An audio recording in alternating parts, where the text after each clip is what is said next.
Hi all, this is Once and Future Gamer and welcome to another Pokemon challenge. So last week we took on Pokemon Yellow with a single Ekans and that run was a pretty sweet, smooth effort that turned a bit tricky at the end, but still we made it through. Today though, I look at something that could well turn out to be quite a bit harder as we head to Johto and answer the question of whether or not I can beat Pokemon Silver with a single Drowzee. Now Drowzee is a pretty underwhelming Pokemon. Visually, it's quite memorable, but stat-wise, not so much. It's mono-psychic type, so we're weak to Bug, Ghost and Dark, and we resist Fighting and Psychic. We've got a base stat total of 3 to 8, but with the exception of Special Defense and the HP, everything is pretty mediocre. We're not going to hit hard, that's for sure, but we might survive a few special hits. Move-wise, we don't get a bad natural set. Confusion at level 18 will be nice. Headbutt shortly afterwards will be useful. Stab Psychic could be nice going forward, but I don't see much else here. Maybe I can get some use out of Hypnosis at the start, but that accuracy always unsettles me. TM-wise, it is better at least. We do get the Elemental Punches, Double Team, plus Shadow Ball and Return. So, there is some cover at least. Not much, but some. Just a few predictions then. Faulkner shouldn't be too bad, but I truly fear what Bugsy's Cypher might do to us in the second gym. The Ghost Gym could be tricky, but I think we should be able to get by. We're weak to them, but they're weak to us, so it could be a case of who blinks first. Whitney might be a usual annoying self. Claire might be awkward, but we'll see. Koga and Karen might be awkward in the Elite Four. Koga has a few bug moves in his back pocket, I believe, which we are weak to. Karen, Dark type specialist. I think we'll beat Blue, and who knows, we might even have a good shot at Red with the coverage we get. Just the rules then, and they're on screen throughout. In combat, I can only use Drowzee. Other Pokemon will be needed for HMs, but unable to fight. Only held items and Pokeballs in combat, but I can heal outside of battle. Last of all, no glitches or exploits. If you do enjoy what you see, like, subscribe and ring the bell. First of all, I use the Universal Pokemon Randomizer to replace Totodile with Drowzee so that I can do the whole run with it. I don't think it particularly matters which one I replace, but I figure Meganium is the one that's tankiest defensively, so it might be the hardest for us to fight. Just a feeling. All would probably cause problems in their own way. I nicknamed the Drowzee Slippy. Seems fair enough. Our stats are about what you'd expect at this level, so... Anyway, let's train. Right up until we get to Mr. Pokemon's house. Who names their child that, by the way? Always wondered if it was a bad translation or something. And then we return to Cherry Grove City, and there is the first rival fight with the suspicious Ginger. We land a Hypnosis on his Chikorita at the second attempt after getting hit with Growl, and then it's a tactical masterclass as I just keep using Pound over and over and over and over and over until Slippy finally caves the Chikorita's head in and we win. He does wake up and hit a tackle, but the damage is minimal and we can move on. The Flying Gym is first, and this is never really a challenge in Gen 2. Gen 4, on the other hand, can make it rough. Anyway, we confront Faulkner. Pidgey does some damage to us, but we pound on it until it goes limp. I can't wait for a better move. Anyway, we Hypnosis on Pidgeotto first turn, and in a surprise twist, the move actually lands, and it never wakes up for the rest of the fight. Meaning, we can just keep pounding over and over and over, and did I mention over again? We get the first badge, and GTFO here. Next major fight is after going through Union Cave and into Azalea Town, and after clearing out Slowpoke well, we've got our fight with Bugsy. I will say one thing for the fights with Team Rocket, it is really nice having Confusion and a Psychic move to deal with the coughing Ekans and Zubat that they employ. I might have to keep a Psychic move around for the duration of this run. Mind you, this was the game that made the Psychic type a bit less broken than it was in the previous gen. Hello, Dark and Steel types. Bugsy is going to be horrible, I can tell. That Cypher could well mess us up. I've got a plan, but I'm probably going to need an element of fortune for it to succeed. Wish me luck, folks, because I have a feeling we might lose this one a bit before we get the Hive badge. Well, what do I know? Metapod is a 2-hit with Confusion, and this brings back memories of 10-year-old me going into this fight for the first time and thinking he was going to be a pushover, if that was his opener. Enter Cypher from stage left. Now, we miss Hypnosis on the first turn, meaning we get hit by 2 Fury Cutters. The second one a crit, which wipes out a lot of our health, but we put it to sleep on the second turn, disable it, and even get to confuse it off the confusions we're trying to land. So yeah, I status the heck out of that thing. It takes a few confusions before it wakes up and hits itself to end that fight. Kakuna at the end is a 1-hit with Confusion. Now that could have been a whole lot worse. We have a rival fight immediately after before we can leave the town. Again, I'm not worried about this because he has 2 poison types, so as long as we outspeed, we should be fine. And we do just that. Ghastly has the potential to be annoying, but it folds under confusion. Nice. Zubat does the same and goes down before the strength of Slippy's mind. Bayleaf is harder to knock out, but what is nice is the fact that we have that massive special defence, so most of the Razor Leaf attacks it throws do minimal damage to us, barring the one that crits. It takes a bunch of confusions to knock out the walking salad, but ultimately we triumph and remove our foot from his rear end very quickly afterwards. Yay! We know what comes next. Whitney. Oh dear. And Slippy is male. I at least get the elemental punch TMs from the department store and think about strategies. Sleep might be useful here, so I'm not getting rid of hypnosis just quite yet. And it is a run saver versus Whitney. We 2-hit the Clefairy with Headbutt. It tries a double slap in exchange and misses, as double slap tends to do in my experience, before the Satanic Cow comes out and immediately misses rollout. That was lucky, but what is even more so is the way that Hypnosis lands and then we get a crit with Confusion, meaning we can free hit it without it ever getting the chance to fight back. I'll take that. Burn Tower rival fight next. Now it's not mandatory in this game, but I might as well while I'm here. So this one isn't without a few revelations. The first is that we're not fast enough to outspeed a Haunter 10 levels lower than us. That bodes well for the Ghost Gym then. We do take Haunter down with Confusion after it curses. Magnemite goes down to Fire Punch before Zubat comes out next and it dually gets folded by Confusion. Last is Bayleaf who goes down to 2 Fire Punches. That wasn't too bad then. Maybe I'll make a try on the Ghost Gym and Morty while I'm here, but I'm not confident. They do super effective damage to us, and as we just saw, we are unlikely to outspeed. Mind you, we do boost a level or 2 through the gym, and we 1-hit Ghastly with Confusion. That's 1 down. Haunter number 1 goes down to a crit Confusion, which is even better, halfway there.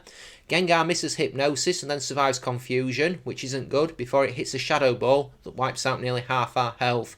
But we take it down before the second Haunter hits Nightshade, but we're strong enough to survive and floor it with Confusion. 4 badges down. After fighting through the lighthouse and crossing the sea, we've got the fight with Chuck next, and this one really should not be an issue. Not least because we learned Psychic on the way there, so we've got probably the most powerful move we can learn in our arsenal. Plus, it's super effective in this gym. This should be easy, right? Well, we nearly lose. Primeape, forget Primeape, it's a one-shot with Psychic. Now, I don't think Poliwrath will be so easy, and I'm right. It survives Psychic and lands Hypnosis, and then hits a consecutive bunch of Surf attacks that do more damage than I thought they would, given our special defence and what I think Poliwrath's special attack is. We do nearly go down here. We wake up with 5 HP left and finish it off, but that was the closest one yet. Yikes. Back to Olivine and the fight with Jasmine. We stop Amphi from dying and then tackle her in her gym, and this is part of the reason why I have Fire Punch. Magnemite number 1 and Magnemite number 2 are taken down with single hits from the move before Steelix comes out. It's hardier, it survives Fire Punch and she heals it, but 2 more take it out. The only attempt at fighting it makes is to miss Iron Tail. That one was easy. Lake of Rage and Rocket Hideout stuff next. Nothing really worth talking about as there's no major battles here. The Team Rocket admins aren't really worth mentioning, so it's all clear and good until we get to Price, the 7th gym leader. This is someone who has been a trainer for decades but never levelled up his Pokemon past the early 30s. That's the sign of confidence. I have some fun sliding around until I face the old man in the gym. Seal is easy as I hammer it into submission with Thunder Punch, though Dugong is tankier and it survives. I figured that it would from fighting the gym trainers. The Aurora Beam is weak though, and Slippy takes it down at the second attempt. 2 Fire Punches doing Piloswine, though it does hit a Blizzard attack, which we tank pretty well thanks to our special defence. I've done runs where I've been 15 levels higher for this point, so Slippy's doing pretty well. Let's head back to Goldenrod to deal with the Team Rocket invasion of the radio tower. Ever wonder where the cops and the army are at this point? I mean, I know they kind of have hostages, but is it really preferable to let a 10-year-old with a magic narcoleptic taper run around and try to deal with it? You know what? That sounds like a TV show I'd watch. While we're fighting the grunts, I might as well take the chance to thank you all for watching my videos as I go towards the top of the tower, be it Pokemon Challenge or Let's Play or otherwise. Always nice to know that someone out there is taking the time to check out my stuff when there's plenty of other options available. YouTube is a big old wide world. This is my 38th challenge and it's been a blast, so yeah, thanks again. Going to keep going. I've got something pretty special planned for the 50th one, but we're quite a way away from that yet. Plus, still plotting in for some of the team runs I mentioned in the Cyndaquil video some weeks back. With Psychic, the last Team Rocket admin is pretty easy, as we blast through his coughing and wheezing in a pretty straightforward fashion. Having a Psychic move does make Team Rocket infinitely more tolerable than they would be otherwise. It doesn't help that I can never remember if Grimer and Coughing are physically or specially tanky for dealing damage to. They're like Slowbro in that respect. I have a real blind spot about their stats. Next is the rival fight in the Goldenrod Underground. Rod tells us how he's going to pay us back for beating him before, and I take it with a pinch of salt, not least because we do pretty much sweep his team. Golbat is a one hit with Psychic. Sneasel is the only one who does land a blow. A feint attack we tank quite well due to our special defense being good and Dark moves being special in this gen. We take it out with Fire Punch and Headbutt. Magnemite goes down to Fire Punch. Haunter goes down to Psychic. Meganium is a 2-hit with Fire Punch but misses Poison Powder, meaning we can send him running off again. I think he's slowly getting madder every time this happens.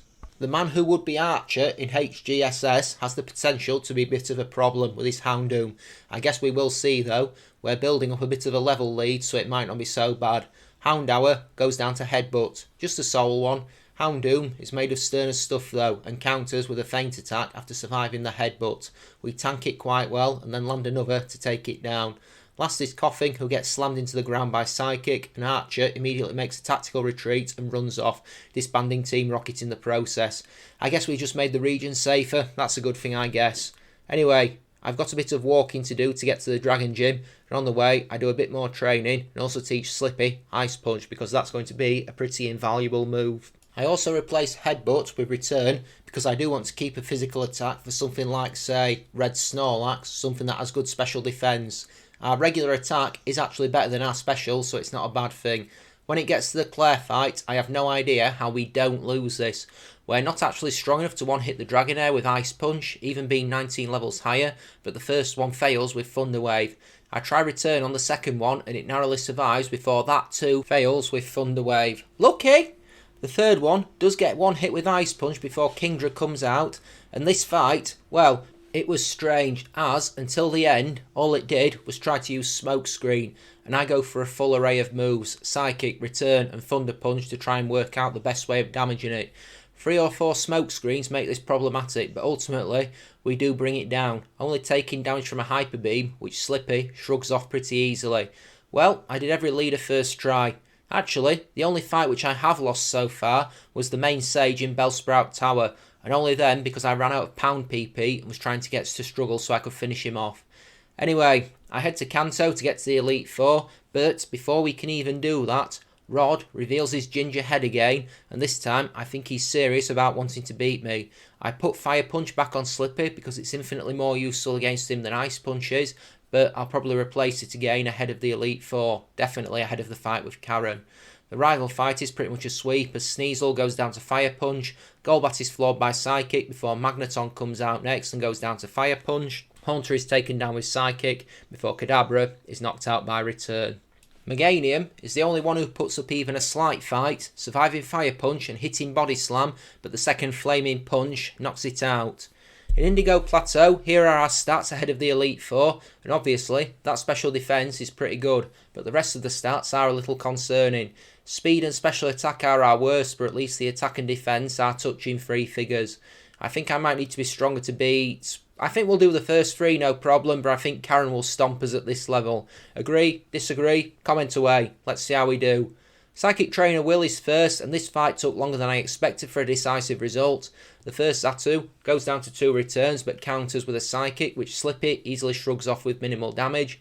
It goes crashing down, and the second Xatu comes out.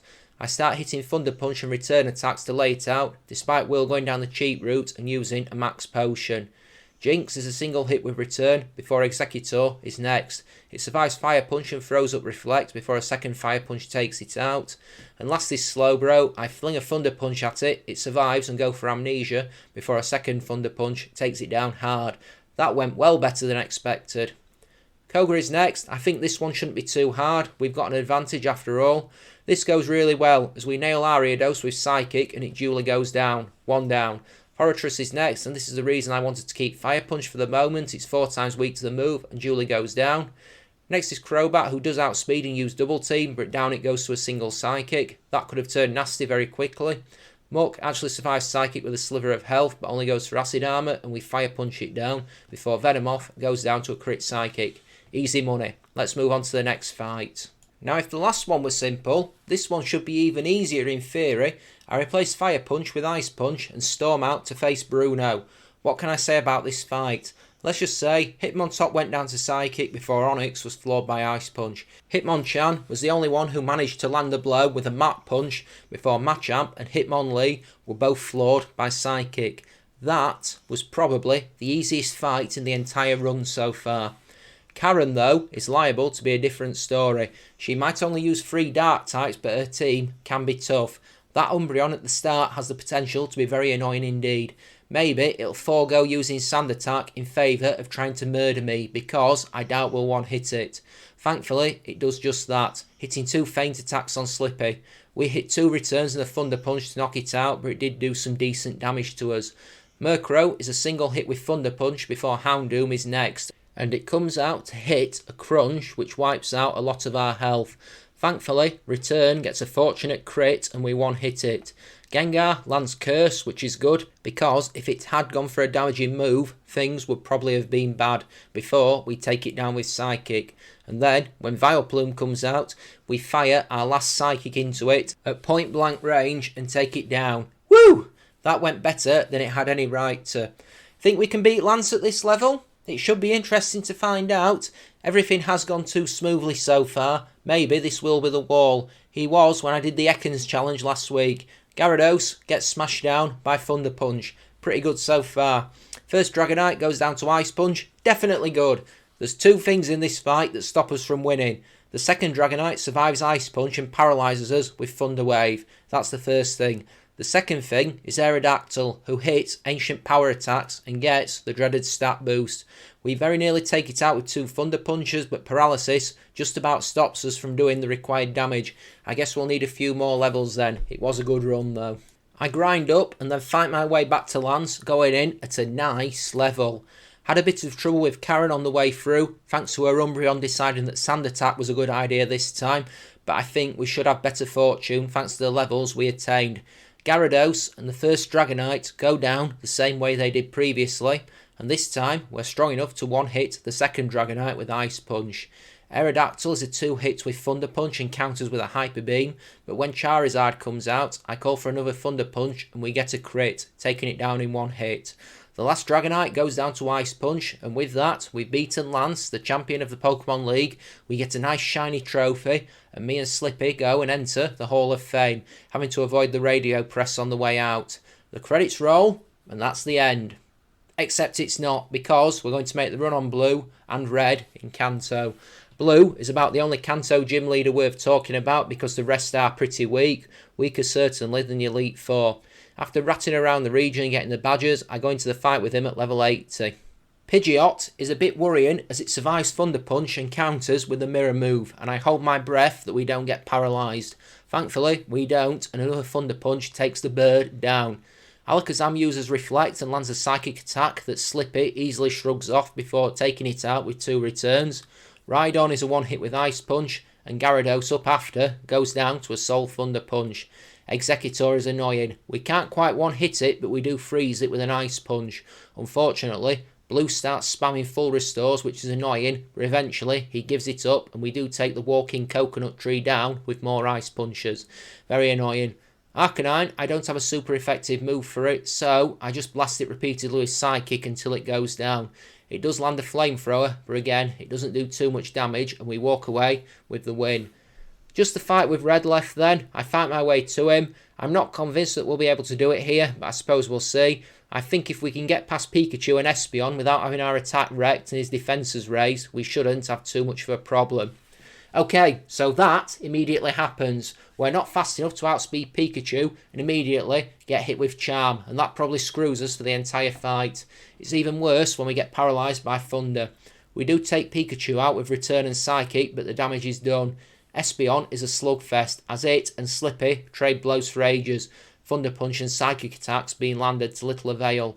We never get fully paralysed versus Espeon, but when Snorlax comes out, it happens twice in a row, and we duly get ended by Body Slam. Well, crap, that did not go well. I don't think there is cause for concern though. We can still win this with a good bit of luck and fortune, and levels. Don't forget levels. I grind and grind, fighting all the trainers I missed in Kanto, and even going back through the Elite Four to come back at level 87. See if this makes a difference. We're still not fast enough to outspeed Pikachu and get hit by 2 charms, which make it all but impossible to beat Snorlax. We just simply don't deal enough damage to it otherwise. We can slowly whittle down Espeon, but it's not an easy task when it spams Reflect to block our already weakened returns. Grind board again then. I come back for a third attempt at level 92. I really hope something gives here because grinding on the Elite Four is painful. Pikachu fails with Charm, that is a good sign, and we one-hit it with Return. Espeon never goes for Reflect but hits 2 Psychics instead, meaning we can 2-hit it with Return. Snorlax is a free hit with Return but does inflict big damage on us with Body Slam attacks. Charizard is a 2-hit with Thunder Punch but hits 2 Flamethrowers that again deal big damage. Before Blastoise is next. It'd be a free hit with Thunder Punch, but we can't finish it, and 2 Surf attacks bring us down. Damn, I thought we had it then. Guess we might have to be max level. Just as speculation, I try again at level 98. I see if this makes any sort of improvement on our fortune. Again, we get to Blastoise, but go down to Surf. Snorlax just beats us up too badly to go into the last 3 Pokemon with enough health to win. Mind you, it did not help with Pikachu landing a crit Thunder right at the start of the fight, or Espeon hitting a crit Psychic. Level 100, and here are our stats. I hope it's enough. The speed will have to be enough. So will the special attack. So will everything. The only other options I have are either Curse or Double Team, but I'd rather not go down that route. This time, at max level, we are faster than Pikachu and smack it out with Return. Espeon is still faster and hits 2 Psychics before we take it down with 2 Returns. All the while, the leftovers are slowly restoring health. Snorlax is a free hit with Return, and thankfully, we only get hit with 1 Body Slam thanks to it using Amnesia. Charizard is still a 2-hit with Thunder Punch, but it is faster and hits 2 Flamethrowers, burning us with the second one. Still, we won't be using Return again. Blastoise gets hit with Thunder Punch and survives, but goes to Rain Dance rather than Surf, which is fortunate, before Venusaur comes out last. And Slippy, perhaps knowing that this might be his last fight of the game, blasts it with the full force of his psychic abilities and one-hits it from full health, giving us the win. Well, that was certainly interesting. That run was incredible for the most part. A few hairy moments, but otherwise incredibly easy. Probably easier than it had any right to be, right up until that fight with Red. Still, it's not often we beat the post-game, so I'm pleased with that. I hope you enjoyed the challenge. Really, I do. So next week, we've got a Gem 3 challenge that could be fun. We're going to see if we can beat Pokemon Fire Red with just a single Electrike. That one is sure to be interesting, and I reckon it'll be harder than this one for sure. As always, if you did enjoy what you've seen here, hit the like button, subscribe away to the channel and ring the bell. Any ideas for future challenges, drop them in the comments section. As well, there's the option to do it on my Twitter or my Discord. There's links to both in the description, as well as links to all my other YouTube playlists. What's new with me?